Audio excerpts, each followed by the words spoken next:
नमस्कार साथियों, स्वागत है आप सभी का सौदा घर के आज के इस नए वीडियो में। साथियों, अगर आप देखें तो पुणे शहर धीरे धीरे ट्रैफिक शहर के रूप में जो है विकसित हो रहा है। अब मैं सिर्फ विकसित क्यों कह रहा हूं, क्योंकि अगर आप देखेंगे तो पुणे शहर में आज की डेट में जो नंबर ऑफ व्हीकल्स हैं वो 70 लाख से ज़्यादा रजिस्टर्ड व्हीकल जो है वो पुणे में मौजूद हैं। और अगर आप देखेंगे दिनों दिन पुणे सिटी में ट्रैफिक हर एक लोकेशन में बढ़ता ही जा रहा है। इसके पीछे कारण क्या है? एक तो जो अगर आप जो है लास्ट ईयर का देखें डेटा तो बता रहा है 7.5 से 8% का ग्रोथ है जो ट्रैफिक साल दर साल जो है पुणे सिटी में ऐड होता जा रहा है। दूसरी चीज अगर आप देखें तो यहाँ पर कोई नए रोड, कोई मिसिंग लिंक या फिर रोड वाइडनिंग ऐसी कोई बहुत बड़ी एक्टिविटी पुणे शहर में नहीं दिख रही है। ना तो रोड के लेवल पे कोई बड़ी प्लानिंग दिख रही है।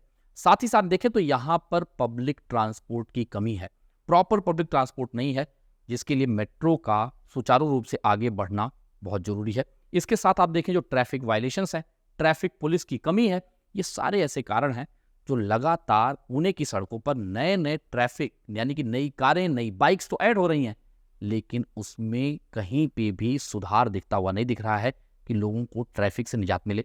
अब आप देखें जो पिछले साल टॉम टॉम का जो रिपोर्ट आया था उसके हिसाब से ये था कि पूरे वर्ल्ड में पुणे 7वें नंबर पे था, बेंगलोर 6ठे नंबर पे था, जहां पर लोग साल में 128 घंटे से ज्यादा ट्रैफिक जैम में ही बिता देते हैं। और ये डेटा बताया जा रहा है अगर आप 10 किलोमीटर जो है पुणे शहर में चलते हैं प्रतिदिन तो ये पूरे साल भर में 128 घंटे आप ट्रैफिक जैम में बिताते हैं। ऐसा नहीं कि आप रोड पे चलते हुए नहीं, जो ट्रैफिक जैम में रुकते हैं।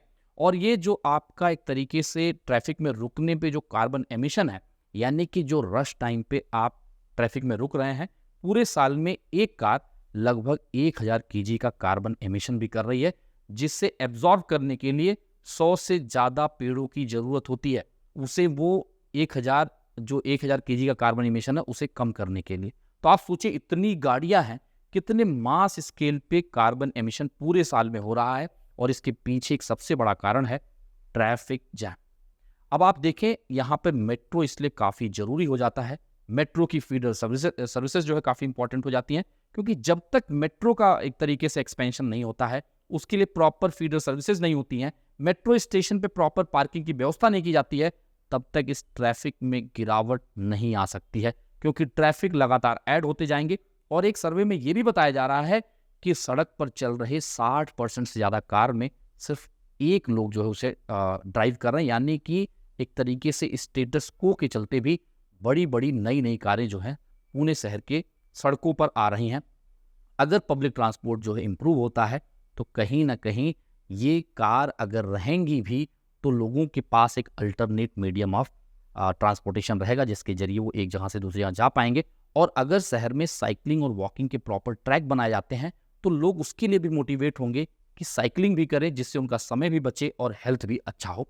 इसी से मिलती जुलती खबर यह है कि अब पीएमसी प्लान कर रही है 4 ऐसे मेट्रो स्टेशन पे जहां पर वो ज्यादा एफएसआई प्रोवाइड करेगी, यानी कि UDCPR unified development control and promotion regulations के अंतर्गत जो ये 4 मेट्रो स्टेशन हैं, जिसमें आपका स्वारगेट है, वनाज है, पुणे रेलवे स्टेशन है और रामनगर बानेर में मौजूद स्टेशन, ये चारों स्टेशन को पायलट प्रोजेक्ट के रूप में इस स्टेशन से 500 मीटर के पेरीफेरी में जितने भी डेवलपमेंट है वहां पर हायर एफएसआई यानी कि फ्लोर स्पेस इंडेक्स प्रोवाइड किए जाएंगे, जिससे वहां पर हाई राइजेज आ सकें और एक तरीके से ट्रांसपोर्ट जहां पे अच्छे हैं वहां से लिंक्ड कॉमर्शियल और रेजिडेंशियल डेवलपमेंट किए जाएं। अब इसमें जो सबसे बड़ी चीज ये आ रही है कि यहाँ पे जो डेवलपमेंट किए जाएंगे, रेजिडेंशियल को कॉमर्शियल डेवलपमेंट भी किया जा सकता है और यहाँ पर कार पार्क की सुविधाएं नहीं होंगी, सिर्फ बाइक की जो है पार्किंग दी जाएगी। इसके पीछे उद्देश्य यह है कि जिससे लोग फीडर सर्विसेज उपयोग करें, मेट्रो का उपयोग करें और ट्रैफिक कंजेशन जो रोड पे है वो कम हो और ज्यादा से ज्यादा लोग ये मोबिलिटी लिंक्ड जो डेवलपमेंट है इससे जुड़े। और यहाँ पर यह भी कोशिश की जा रही है इन चारों स्टेशन के 500 मीटर के पेरीफेरी में जितने भी स्लम लोकेशन है वहां पर भी डेवलपमेंट किया जाए और उनको जो है रिहेबिलिट किया जाए, यानी कि डेवलपमेंट में लाया जाए और उस पूरे जो स्लम का एरिया है वहां पे कहीं ना कहीं जो डेवलपमेंट है वो काफी मास स्केल पे हो पाएगा। और यहाँ पर जो टेनेमेंट्स के साइज की जो रिस्ट्रिक्शन रखी गई है वो 500 स्क्वायर फीट रखी गई है। टेनेमेंट्स यानी कि जो भी यहाँ पर एक तरीके से रेजिडेंशियल अपार्टमेंट बनेंगे उसका साइज 500 स्क्वायर फीट जो है वो रिस्ट्रिक्ट किया गया है, यानी कि 500 स्क्वायर फीट के ही अपार्टमेंट बनाए जाएंगे और नीचे जो है कॉमर्शियल डेवलपमेंट किया जाएगा, जिससे लोग आसानी से मेट्रो के जरिए सफर करके कॉमर्शियल भी एक्सेस कर सके और वहां पे रह भी सके। लेकिन ये लोग कार का उपयोग ना करें, इसके लिए यहाँ पे कार की पार्किंग नहीं दी जाएगी। और पार्किंग ना होने से क्या होगा, ज्यादा से ज्यादा जो है आपके कॉमर्शियल और रेजिडेंशियल डेवलपमेंट हो पाएंगे, क्योंकि इतने मास स्केल पे अगर रेजिडेंशियल डेवलप किए जा रहे हैं, अगर उनको कार पार्किंग दी जाएगी तो कार पार्किंग की स्पेस के लिए भी काफी जगह लगेगी, जिससे कि कॉमर्शियल का बन पाना मुश्किल होगा, जिसके चलते अच्छी पहल बताई जा रही है। और इसका एक तरीके से 8 से 10 महीने में इसका रिपोर्ट भी आ जाएगा कि इसे किस तरीके से लैब के जरिए, यानी कि जो लोकल एरिया प्लानिंग है उसके जरिए इसे डेवलप किया जाएगा। और इस पूरे लोकेशन में अगर आप देखें तो इन चारों मेट्रो स्टेशन के आसपास, जैसे मैंने आपको रामनगर बानेर में बताया, वनाज बताया, स्वारगेट बताया, पुणे रेलवे स्टेशन का स्टेशन बताया, तो यहाँ पे आप देखें तो डेवलपमेंट ऑलरेडी हुआ पड़ा है, यानी कि प्लान्ड रीडेवलपमेंट के जरिए ये सारे काम किए जाएंगे। और जो स्लम है उन्हें जो है शिफ्ट किया जाएगा कंस्ट्रक्शन करने के बाद। तो जो एक पहली खबर हमने आपको बताई ट्रैफिक से जुड़ी हुई, उससे निजात पाने का ये भी एक अच्छा तरीका हो सकता है। एक बार इसकी रिपोर्ट आ जाए तो ये अच्छे से पता चल पाएगा कि ये चारों मेट्रो स्टेशन पे इसको किस तरीके से इंप्लीमेंट करने वाले हैं, और ये अगर सक्सेसफुल रहता है तो बाकी मेट्रो स्टेशन पे भी इसे अप्लाई किया जाएगा। अब यहाँ पे देखें, तात्कालिक रूप में अगर पुणे रिंग रोड का काम कर दिया जाए और पुणे मेट्रो के एक्सटेंशन को तेजी से करके पार्किंग की सुविधाएं जितने भी की मेट्रो स्टेशन से वहां पर कर दिया जाए, फीडर सर्विसेज स्ट्रांग कर दी जाए, तो भी जो लोग जागरूक हैं वो 4 व्हीलर्स का यूज कम करेंगे, क्योंकि पब्लिक ट्रांसपोर्ट स्ट्रांग होगा। और अपना समय बचाने के लिए आप जो है एक तरीके से पब्लिक ट्रांसपोर्ट यूज करेंगे, जिससे सिर्फ ट्रैफिक में ही निजात नहीं मिलेगा, बल्कि जो कार्बन एमिशन है उसे भी कम किया जा सकेगा। और लगातार सौदागर एक मुहिम भी चला रहा है, जहां पर हर साल 6 जुलाई से जो है शुरू करता है प्लांटेशन ड्राइव, जिसमें हम लोग कई पेड़ लगाते हैं कई लोकेशंस में। आने वाले समय में भी हम लोग इस मुहिम के जरिए और भी प्लांटेशन करने वाले हैं। आपको इसके बारे में बताएंगे, आप भी जुड़ सकते हैं। और आपका जो एक्सपीरियंस है रियल एस्टेट का, या जो आपके पास कोई भी अनुभव है उस क्षेत्र से, उसे भी आप साझा कर सकते हैं, जिससे बाकी लोगों को भी इसके बारे में जानकारी हो सके, उनको हेल्प मिल सके। अगली खबर की तरफ बढ़ते हैं साथियों। ये खबर जुड़ी हुई है पुणे एयरपोर्ट से। लंबे समय से हम लोग ये न्यूज जो है आप लोगों के सामने ला रहे हैं कि पुणे का जो नया टर्मिनल है उसे चालू कर दिया जाएगा। तो आखिरकार वो डे जो है वो डिसाइड कर लिया गया है, आने वाले संडे को, यानी कि 14 जुलाई को ये आपका नया टर्मिनल चालू हो रहा है। और यहाँ से अब आप सफ़र कर पाएंगे। और ये चालू होने से एक स्कोप ये भी हो जाता है, जो पुराना टर्मिनल है उसे रीडेवलपमेंट करने के लिए भी एक स्कोप मिल जाएगा, क्योंकि नए टर्मिनल को जैसे स्टार्ट कर देंगे तो पुराने टर्मिनल पे लोड कम होगा और आने वाले समय पे इसे रीडेवलपमेंट भी किया जाएगा। हमने एक और खबर आप लोगों के सामने लाई हुई थी, वो खबर जुड़ा हुआ था जो आपका रनवे है उसे बढ़ाया जाए।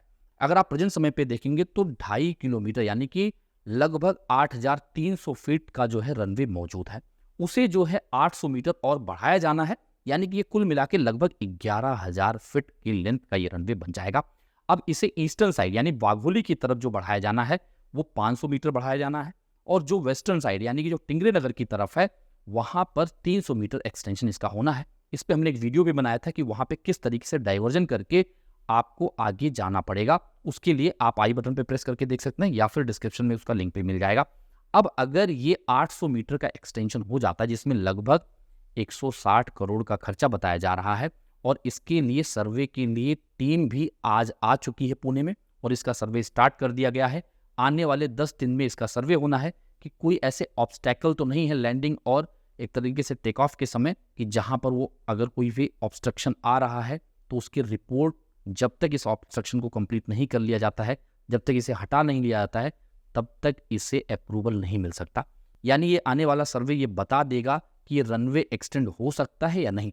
अगर ये रनवे एक्सटेंड हो जाता है, इसकी लेंथ 11,000 फीट की हो जाती है, तो यहाँ पर बड़े एयरक्राफ्ट, जैसा हमने आपको पहले भी बताया था, वो यहाँ से लैंड भी कर पाएंगे, यहाँ से फ्लाई भी कर पाएंगे, और यहाँ के लिए कहीं ना कहीं जो इंटरनेशनल फ्लाइट्स हैं उनके नंबर भी इंक्रीज होंगे तेजी से। इसके बारे में जो डिटेल खबर हमने आपके सामने लाई है उसे भी आप आई बटन पे प्रेस करके देख सकते हैं।